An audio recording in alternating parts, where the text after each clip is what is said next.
Joining us on stage, Aram Vardevanyan.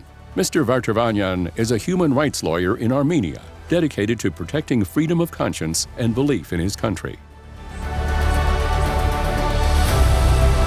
Greetings, ladies and gentlemen. Thank you to the IRF Summit for the opportunity to speak to you today.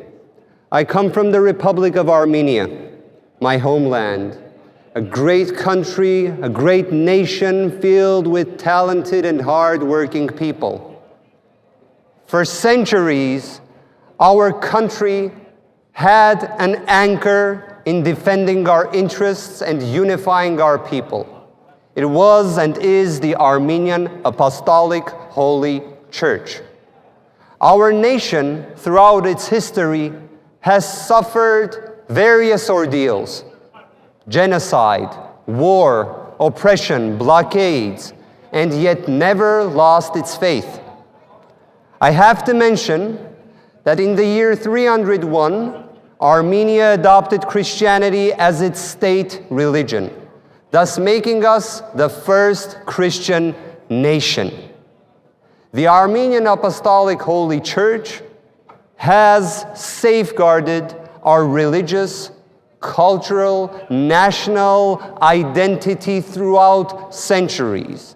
And even at the times of the absence of sovereignty or other tough times, the Armenian Apostolic Holy Church has unified Armenians and even acted as the cornerstone for statehood.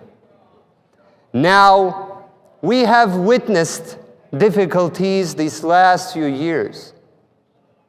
The 44 days of war in Artsakh, also known as the Nagorno-Karabakh. Also, later on, the forced displacement of 120,000 Armenians.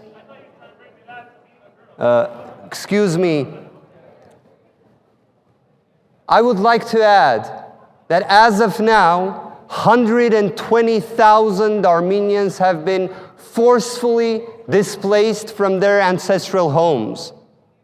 As of now, as we speak, centuries-old churches and monasteries have been vandalized, denying Christian Armenians the chance to visit places of worship, places which housed saint relics. As we speak, we have 19 Christian Armenians as political prisoners, as captives in Azerbaijan. It is noteworthy that President Trump has raised this issue and made a statement as to the release of prisoners in Baku. What I would like to state is that our Armenian Holy Church has faced various difficulties by foreign states, even oppression and intervention.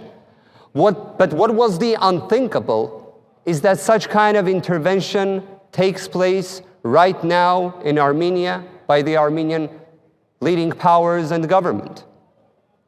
As of now, we have a situation when the leading actors in the executive branch demanded the resignation of the Catholicos, the head of the Armenian Holy Church. Just to imagine the situation, look at it from the perspective of a Catholic leader, of a Catholic country, demanding the resignation of the Roman Pope. As of now, as we speak, 4 bishops of our Armenian Holy Church are detained and continuously detained. 6 bishops of our Armenian Holy Church have been indicted, and bans on their travels and free movement have been imposed. I can state that all these indictments are in gross violations of due process and fundamental human rights. Just imagine, last June, the Armenian Apostolic Church's biggest donor, Mr. Samvel Karapetyan, who I have the honor to represent and to defend as his attorney, was also arrested and detained. The reasoning behind it was the following: a journalist asked a question in regards to the persecution of the Armenian church, in response to which he answered that he always stood by the Armenian church and that he will defend the church, and I quote, "in our way." For these two words alone, and based on the public statements by the leading actors in the executive branch, including the Prime Minister, hours later his house was raided, he was arrested and detained for more than 200 days in the harshest conditions possible in the penitentiary institution, also known as the KGB basement. These examples show that the Armenian government weaponized its power against our holy church, that pre-trial detention transformed into a form of punishment, which is unacceptable. And we have the biggest donor of Armenia. We have our holy spiritual leaders as political prisoners in our country. A year ago, Vice President J.D. Vance made a very important statement that we should do more than talk about democratic values, we should live them.